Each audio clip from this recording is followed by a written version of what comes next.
pong si Sara Duterte ay tila nadulas patungkol po kay Harry Roque about sa pagtatago nitong si Harry Roque. Sabi ko sa inyo mga kababayan, kapag ang isang tao sobra-sobra yung emosyon, minsan nakakapagsalita din ng alangan. Alam nyo yon?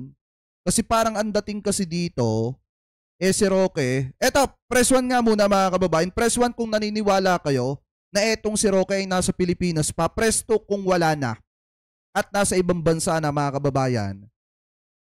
Press 1 nga kung naniniwala kayo na etong si Harry Roque nasa Pilipinas pa, press 2 kung wala na. Kasi dito mga kababayan may binanggit si Sara na tila nadulas daw. Ito, kapopost lang nito ha, 39 minutes ago. Ano po, so ngayon basahin natin mga kababayan. Sabi kasi dito, ayan, tila nadula si Vice President Sara Duterte nang sabihin nito sa isang virtual conference noong Sabado, November 23, na umalis na ng bansa si dating presidential spokesperson Harry Roque. Itinuturing na pugante si Roque na nagtatago matapos maglabas ang House of Representatives ng arrest order para sa kanya. Ito'y matapos siyang ma-cite in contempt dahil sa pagtanggi niyang magsumite ng mga hinihinging dokumento ng Quad Committee ukol sa pagkakasangkot umano niya sa mga pogo. Ngayon mga kababayan, ito kasi yung sinabi ni Sara dito. Ito kasi yung sinabi ni Sara Duterte mga kababayan. Kung ano yung ginagawa nila nung mga mambabatas daw sa amin, yun lang din yung ginagawa namin sa kanila. Magagawa ko yon kasi Vice President ako. Yan yung sabi ni Sara. Pero isipin ninyo, yung ordinaryong mamamayan, magagawa ba nila yon? Hindi. Tumatahimik na lang, tumitiklop na lang. Look at Secretary Harry Roque. Ayaw niyang umalis sa bansa kasi yung mga anak niya may iwanan. Pero look at him, umalis na lang. Yan yung sabi nitong si Sara Duterte. Ako mga kababayan, bibigyan ko ito ng benefit of the doubt. Kasi unang-una, kung matatandaan nyo etong si Sara Duterte nung natanong dati about dun sa kaso ni Kibuloc, di ba sinubukan niyang ligawin yung investigasyon? Sinubukan niyang ligawin mga kababayan yung investigasyon nung sabihin niya na wala na sa KOGC, sa Kingdom etong si Kibuloc. Pero saan ba nahuli etong si Kibuloc? Di ba sa Kingdom mga kababayan? Ibig sabihin, malaki din ang posibilidad mga kababayan. Eto kaya 50-50 tayo dito kasi malaki ang posibilidad na nadula siya. Pero malaki ang posibilidad na nililigaw din niya ang mamamayang Pilipino, lalo na yung mga naghahanap dito kay Harry Roque. Kaya nga kung titingnan po natin, pag ganyan-ganyan lang yung si Sara Duterte, pero mga kababayan, malaki din ang posibilidad na inililigaw lamang po niya ang taong bayan sa paghahanap kay Harry Roque. Kasi kung tatanungin nyo, ang tingin ko naman, hindi pa nakakaalis ng Pilipinas etong si Roque. Ang tingin ko, nagtatago lang yan dyan mga kababayan kung saan mang lugar dito sa Pilipinas na hindi gaanong matrace kasi nga gumagamit siya ng VPN. Ngayon mga kababayan, etong ginagawa niyang ito na sinasabi niyang umalis na lang, hindi natin alam kung bansa ba or lumipat ng ibang lugar, pero ang maliwanag dito, gusto niyang iligaw yung investigasyon ng ating mga law enforcer mga kababayan. Gusto niyang ipaintindi sa publiko, sa taong bayan na si Harry Roque ng ibang bansa na. Pumunta na ng ibang bansa at doon na nagtatago. Para nga naman isipin ng mga nag-iimbestiga dito na wala na silang mahahagilap na Harry Roque kahit na dito lang naman yan sa Pilipinas mga kababayan. So kayo, ano po ang comment at masasabi niyo po dyan? Comment below na lamang po. At ngayon, punta naman po tayo mga kababayan dito po sa reaction ni Sir Waldy Carbonell mga kababayan patungkol po sa pagbabanta ni Sara Duterte na ipapatumba niya etong si First Lady Liza Marcos, etong si House Speaker Romualdez, at eto pong si PBBM. Ano po, so ito, i-play na po natin, i-credit po natin ito kay Sir Waldy Carbonell. Mga kababayan, at yung mga viewers po natin nakikiusap po ako sa inyo na suportahan po natin si Kuya Direk Freddy, going to 100k na po yon. Ano po, isa po yun sa kasamahan natin na sumusuporta kay PBBM. Ano po, at sa gobyerno ni PBBM. So ngayon, ito, i-play na po natin. Malayang araw po sa atin lahat mga kaibigan. Ito po ang kawal ng demokrasya, Kawal di Carbonell, nagsasabing Bismillahirrahmanirrahim. Alhamdulillah Rabbil Alamin. Assalamualaikum warahmatullahi wabarakatuh. Allahu Akbar. Mga kaibigan, magang-maga kanina, paggising ko, siyempre ako po ay maga po magising, alas 5 pa lamang ay nag-umpisa na po ang aking pong araw. Niripaso ko yung aking pong computer at nakita ko merong bagong posting tungkol kay Sara Duterte. At aking pong tinignan ito at nasira agad ang aking pong araw. Bakit? Sapagkat ang unang bunga doon ay yung pag-alipusta sa ating katinuan ni Sara Duterte. Akalain po ninyo, nagmumura sa kanyang blog habang minumura niya Presidente ng Republika ng Pilipinas, ang asawa nito na First Lady at ang Speaker of the House na kanyang inakusahan na naglulustay ng salapi ng sambayanang Pilipino, mga kaibigan. Abay, yung pong PUTA niya, yung PI niya, na alam po ninyo ibig ko sabihin, ay napakatalim at saka tinitignan niya mabuti ang camera, ibig sabihin, tinitignan niya yung mga nununod sa kanya at hindi kumukurap habang minumura ang mga nanay, mga kaibigan. Ito po ang aking pong mensahe sa araw na ito. Yan pong pagmumura na yan, huwag po natin gagawing uso. Sa takot ng Supreme Court kay Duterte, akalain po ninyo, ultimong Supreme Court nagsabing hindi pagmumura yan, parang expression lamang. Idiotic Supreme Court. Sa takot ng mga justices, alam po ninyo, yan ang epekto ng pananakot ni Duterte. Lahat ng Pilipino ay takot na takot dito kay Duterte. Lahat.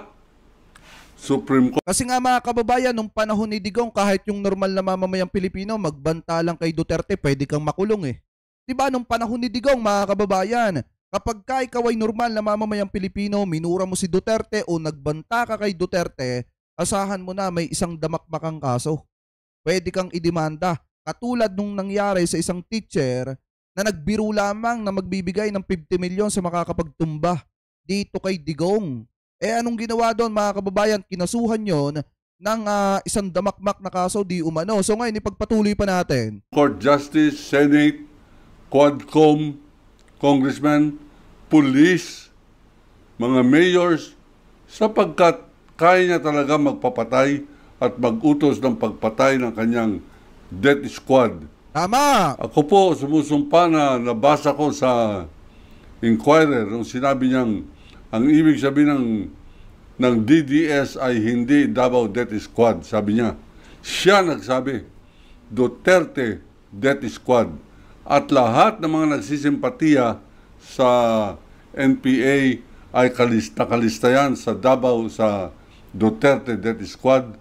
Lahat ng mga kalaban, lahat ng drogista, abay, hindi po natin ini-encourage yan. Meron pong taga-suporta sa atin na isang vlogger. Todo suporta po sa akin. Kuminsan, 6 na beses niyang nire-replay ang aking pong vlog sa kanya pong sariling vlog. Mura po na mura. Bagamat ang kanya pong tingin ay kaalyado niya ako, hindi po ako sumasang-ayon diyan. Hindi ko napapangalanan ang kanyang pangalan sapagkat alam po ninyo, marami po yung mga pick up ng aking vlog na hindi sila makapaniwala na kaya kong manindigan laban sa demonyo na si Rodrigo Roa Duterte. And I offer no apologies. Hindi po ako natatakot dyan sa animalis na yan. At dapat po huwag tayong matakot sapagkat kung lahat po tayo matatakot, yan po ang tunay na layunin ng EJK, ang takutin ng sambayanang Pilipino. Kaya lamang, ang mali sa kanya po mga pagmumura, pumapalakpak ang mga Pilipino para pong... Tama, nung panahon ni Duterte, mga kababayan, kapag ka nagmumura si Duterte, tuwan-tuwa pa. Yung iba sa mga kababayang Pilipino po natin, lalo na yung mga taga-suporta ni Digong, natuwan-tuwa kapag ka nangaalipusta, nagmumura, etong si Duterte, mga kababayan. O timo nga yung mahalagang usapin.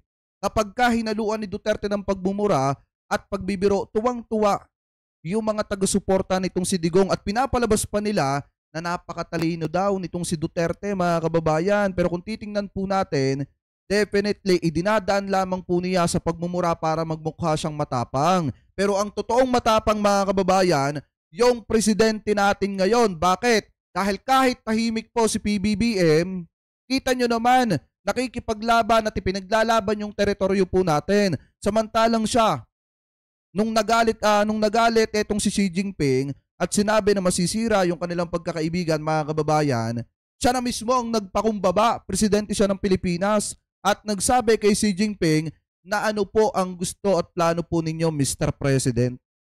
Kung hindi ba naman talaga, mga kababayan, duwag? 'Di ba? Kung yan talaga tunay na matapang, hindi niyan isusuko ang teritoryo natin nung panahon na siya ang presidente. Hindi niya hahayaan na mamayagpag ang China nung panahon na yon. Buti pa nga si PBBM kahit tahimik lang at hindi nagmumura, kita nyo naman kung paano manindigan, mga kababayan. Ipagpatuloy pa natin. Ini-encourage siya na tama yan. Ang Diyos, kanyang Pinoy-UTA, minura-mura. Yung Santo Papa ng mga Katoliko, minura. Presidente ng Amerika, minura. Yan pong ambassador ng Amerika dito sa Pilipinas, minura, tinawag pang bayot. Anong klaseng tao ito? At pinapalakpakan ng mga Pilipino, yan po ang masama sapagkat lahat ng mga na pumapalakpak, natatawa kay Duterte ay kasama sa aking pong kinukundina dahil po sa paglaganap ng kultura ng pagmumura. Kasi nakikita ng mga kabataan yan, mga kababayan hindi magandang impluensya sa napakaraming kabataan na nakikita nila na yung leader ng bansa puro pagmumura at pambabalahura, lalo na doon sa mga bansa na hindi nila kaalyado. Diba nung panahon ni Duterte, kung mura-murahin niya yung presidente ng Amerika, ganun-ganun na lamang po. At yung mga kabataan nakikita yon, mga kababayan. At ginagawa nila na akala nila ng mga kabataan okay lang yung pagmumura at inuugali na. Yan po kasi talaga, mga kababayan, ng masama dyan. Kaya nga dapat kung ikaw ay leader ng bansa, magpakita ka na ikaw ay nasa matino at nasa tamang landas. Hindi yung tuturuan mo yung bansa mo na murahin kung sino-sino lang dyan. Magmura at mag-alipusta at isuko ang teritoryo. Dapat hindi ganon. Ano po ngayon, ipagpatuloy pa natin. Alam po ninyo. Ay, Vince Antonio, mega love shoutout Anak niya. Ito yung matindi dito, yung paggampas ni Sir Waldy Carbonell. Talagang may tunog. Vice President of the Republic of the Philippines. Nagmumura in public. Minumura, mga kaibigan, ng Pangulo. Hindi bali na hindi po ako BBM fanatic. Pero ayoko na merong minumura. Kaya nga po, ultimong yung mga vloggers na nagsusupport po sa atin, hindi po ako sumasang-ayon sa pagmumura nila laban po dyan sa mga Dutertards at ano nung tinatawag nila dyan sa mga dispalinghado na halang ang kaluluwa. Abay, pinapalakpakan ng mga halang at kaluluwa, halang ang pag-iisip ng mga Pilipino. Lahat ng Pilipino na pumapalakpak kay Duterte ay sira ulo, sira ang values, sira ang kultura. Akin pong pinaninindigan yan. Alam po ninyo, yung pagmumura, yung pagtawag na sa ating ina na PUTA, wala na pong kapantayan na kasamaan. Tama. Ultimo si Rodrigo Roa Duterte, yan po yung kanyang nanay ay nakilala ko yan. Nung ako po ini-import nila mula po sa Parliament of the Street na Maynila, inimbita po tayo sa Davao. Nung dating alkalde dyan, ang pangalan ay Luis Santos. Si Luis Santos, mga kaibigan, ay isang popular na taga Nueva Ecija, nag-migrate doon po sa Davao City. At siya po yung nag-umpisa nung pagtugis ng mga kriminal, pupuntahan niya, kakausapin, sasabihin niya, umalis na kayo sa syudad ko. Sapagkat pag dito kayo mang-hold up, dito kayo gagawa ng gulo, papatayin ko kayo. Ito si Duterte, hindi na po kinakausap. Pag sinabi niya doon sa ano, patsyon ka na, patsyon na yan. May patay agad. Kahit na kumakanta lang ng My Way, pag nadisintonado, pinapatay na mga kaibigan.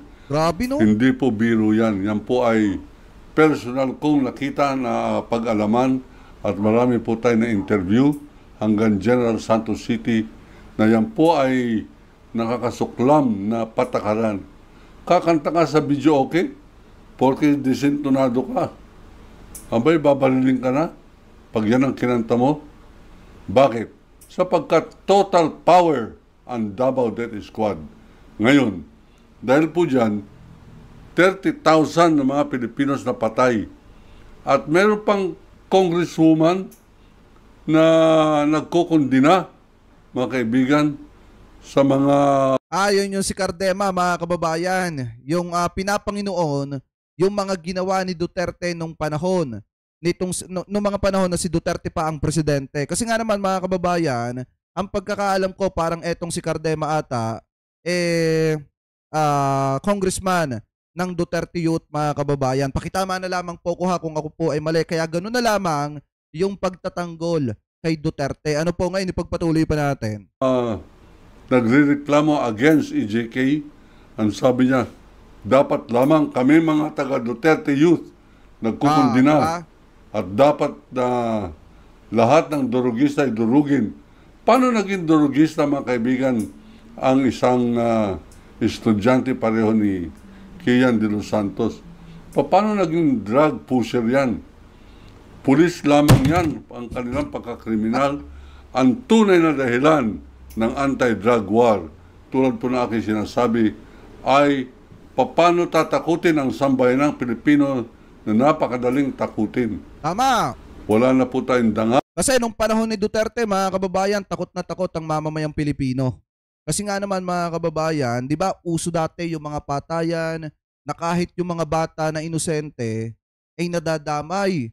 Ano po, gaya nga ng sabi dito, mga kababayan, kung matatandaan nyo, nung tinalakay natin dati, yung vlog nitong si Sir Waldy Carbonell, o kahit nga yung pinagtanungan lang, mga kababayan, di ba, ipinatumba na nung hindi makita yung hinahanap. Ganun po katindi nung panahon ni Digong. Kaya nga, mga kababayan, talagang kapag ka ikaw ay kumalaban kay Duterte noong mga panahon na yon, kapag ka bumatikos ka, may kalalagyan ka. Ganun po katindi. Kaya hindi na rin nakakapagtaka kung sino talaga, mga kababayan, di umano ang nasa sa likod ng pagpapatumba kay Caper Silapid. Kasi nga naman, halos 6 na taon, sa 6 na taon na pamumuno ni Duterte bilang presidente, ang isa sa pinakamatinding kritiko ni Digong ay etong si Capersi. Ano po, kaya hindi na rin nakakapagtaka kung sino ang nasa sa likod, di umano, ng pagpapatumba sa kanya. So anyway, ipagpatuloy pa natin. Bilang mga Pilipino, tinatakot-takot tayo, inuuto-uto, harapan, pinapatay, niloloko, at pumapalakpak tayo. Meron pang party list na pareho nila Cardema. Papagtanggol, diba? Ano po yung party list nila? Duterte Youth. Nakakahiya, nakakadiri, nakakarimarin. Paano nagkaroon ng party list yung Duterte Youth? Yung pong party list para yun doon sa mga marginalized na hindi napapansin ng ating pong lipunan, ng ating gobyerno. Halimbawa, yan po mga binabae. Abay, legal ang kanila pong party list kung meron silang party list. Yan po mga senior citizen, yan. Tama po yan, dapat may party list. Yung mga magsasaka, magbubukid na hindi po napapaglaban ng kanilang karapatan.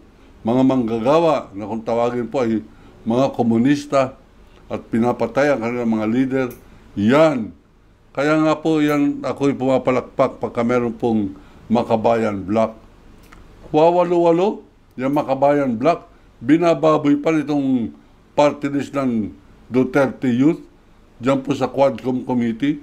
Mabuti na lang, mga kaibigan, sinabihan sila ni Barbers na hindi ninyo monopolyo ang pagmamahal sa bayan. Hindi. Sabi dito, kamusta na kaya mga DDS na nagmimulmawer? Busog siguro ng miyatos ang mga iyan. Hindi, kanina nung nanonood ako ng Mimulsmawer na yung nitong mga taga-suporta ni Digong, nitong kanyang mga minions, galit na galit sa aming mga vlogger. Kasi mga bayaran daw kami, mga kababayan. Alam nyo, yung mga bayaran na vlogger dyan, yan yung mga magkakandarapang pumunta ng karsada para lang mag-rally. Kasi hindi naman magpapakahirap yung mga yan kung walang datong yung mga yan. Saan ba kayo nagkatala? Yung isa, si Banat Bay, may pasigaw-sigaw pa do sa karsada, mga kababayan. Kung hindi ba naman yung mga yan, nalalagyan, sa tingin nyo gagawin ng mga yan na magmukhang tanga do sa may karsada, mga kababayan? Magsisigaw doon ng kung ano-ano? Kahit kokonti lang sila? Kaya nga mga kababayan, kung titingnan natin, yung kanilang Mimul's Mower na yan, mananawa din yan kapag ka napagod at nagutom yung mga yan. Tandaan nyo, sinubukan nilang gawin niya noon. Pero dahil nga sa nagutom yung mga tao, talagang iniwan na sila ng paunti-unti at ngayon kokonti na lang sila. Ngayon ipagpatuloy pa natin. Hindi po nagmamahal sa bayan yan. Nagmamahal sa allowance na nanggagaling kay Duterte at nanggagaling sa Kongreso. Yan po kasumpa-sumpa, nakakarimarim ng mga polisiya ng gobyerno natin na kung bakit pinapayagan yung mga ganyang uri ng party list na kanilang inaaboso. Yan pong batas na yan. Kung ano-ano po mga party list, meron pang agimat, meron si ako nga, ako ay si Bicol, Bicolano ako, anak Mindanao, kung ano-ano. Abay, hindi po yan ang espiritu ng party list. Ganun pa man. Kaya atin pong tinitingnan dito ay yung pagka-idiotic ng Duterte youth. Sabi ni Ma'am Lori Mamawag, hanggang bukas daw sila. Sana nga hanggang bukas sila tapos i-straight nila hanggang gabi. Tingnan natin kung tatagal sila sa init ng araw. Party list. Kung maaari lamang na kayo po'y makinig sa akin, wag ninyong iboboto na yan. Party list na yan. Katarantaduhan yan, kabubuhan. Yan pong pagboto ng Duterte youth. Paano nag-i-api ang Duterte youth? Kaya pinakita nga sa inyo kung paano magmalabis sa Quadcom pa. Umattend lamang sila nung nandyan si Duterte at binababoy ang Quadcom. Nandyan si Sara at nagsasabing, tama, number 12 ka sa performance mo. Niluloko po tayo na mag-ama na yan. Yan yung sa drama, mga kababayan. Di ba sinabi nga ni Duterte, kung ano yung rate ni Sara dun sa kanyang tatay. Kasi nga, drama nga yung mga ipinapakita ni Digong dyan po sa kamera. Na kung saan magbibitaw siya ng salita, mamaya babawiin niya, magbibitaw ulit siya, iibahin niya uli. Ngayon mga kababayan, na magiging tingin dyan ng iba, parang may sapak, may tama sa utak, di umano etong si Duterte. Kaya makakaligtas siya mga kababayan sa mga kamay ng mga umuusig sa kanya. Kasi nga, paiba-iba at pabale-baleng tong yung mga binibitawan niyang salita. Ano po ngayon, ipagpatuloy pa natin. Yung pong kanyang pagbumura ay, yan po ang sanay the last straw that breaks the camel's back. Ang ibig sabihin, wag na po natin papalagpasin yan. At kung sino man yung grupo na nag-implement na impeachment, impeach nyo na yan. Impeach nyo na sapagkat kahiya-hiya na po ang lahing Pilipino kung bakit tayo merong vice-presidente na ganyang kababoy. Babae pa naman, kaya hindi ko po ugali na mang-away ng mga babae, lalo tigit sa publiko. Pero hindi po maiiwasan sapagkat pareho po ni Gloria Macapagal Arroyo, abay babae nga pero sandamakmak ang kanyang ginawang pagnanakaw sa gobyerno. Eto, ganyan na naman. Kaya nga, kababaeng tao magnanakaw sa gobyerno, halos iisa nga lang yung galawan, mga kababayan. Kasi ang gusto nga talaga nilang mangyari, gayahin nila yung ginawa ni Gloria kay Erap. Noong mga panahon na nagkaroon ng EDSA Mimul Mower 2. Ang gusto nila, sila yung pang-3, mga kababayan. Kala ata nila kapag ka nagsagawa sila ng Mimul Mower nila, kala nila uubra na sa taong bayan, mahihikayat nila ang sambayan ng Pilipino na sumama sa kanila at patalsikin si PBBM. Hindi nila alam na impeach na lahat-lahat yung si Sara, yung Mimul Mower nila, walang nangyari. Ano po, kasi yung ibang tao gising na at ayaw nang sumama sa mga pinaggagawa nila kasi nakakahiya po talaga, sa totoo lang. Ano po, ngayon ipagpatuloy pa natin. Pangalan Sara Duterte. Hindi po tayo matatakot na mga yan. Maninindigan po tayo. At habang tayo po ay meron pang lakas para manindigan at magbuo, mag-convene ng mga grupo upang suportahan ang impeachment laban po kay Sara Duterte, gagawin po natin yan. Magsusuporta po tayo. At tayo po ay mga... Dapat talaga ma-impeach na itong si Sara. Kasi pag na-impeach mga kababayan yung si Sara Duterte, titigil na yung kanya mga taga-suporta. Maniwala kayo mga kababayan, pag si Sara Duterte nawala ng kapangyarihan sa gobyerno, titigil na sa pambabalahura sa gobyerno yung mga supporter niya, lalo na yung mga vlogger niya. Tandaan nyo po yan. Ngayon, ipagpatuloy pa natin. Mangalap ng mga signature sa isang petisyon in support of the impeachment of Sara Duterte from the Vice Presidency of this otherwise democratic and sovereign Philippines. Tayo po ay muli, inuulit natin, dapat ikondina natin lahat ng pagmumura sa ating pong gobyerno at sa ating pong lipunan. Yung pagmumura na yan, napaka samang kaugalian yan at dapat hindi natin pinapakita yan sa ating mga anak. Hindi po dapat pinapakita yan ng mga government official at hindi dapat pinapalakpakan. Hindi dapat pinapalakpakan yung mga Duterte. Dapat nga sinusumpit ng sili ang kanilang mga ilong, mga kaibigan. At sapagkat sobra-sobra ang kababuyan nitong Duterte family na ito, anti-drug, peke. Hindi lang peke, kundi ayan pong anti-drug nila ay yan ay panluloko. Sapagkat hindi siya nagalit. Sinabi niyang pinagtanggol niya sa Quadcom si Michael Yang. Si Michael Yang na nahuli sa Davao na may-ari ng pinakamalaking drug laboratory ni Colonel Asierto. Eh kung galit siya sa drug, eh bakit siya kay Asierto galit?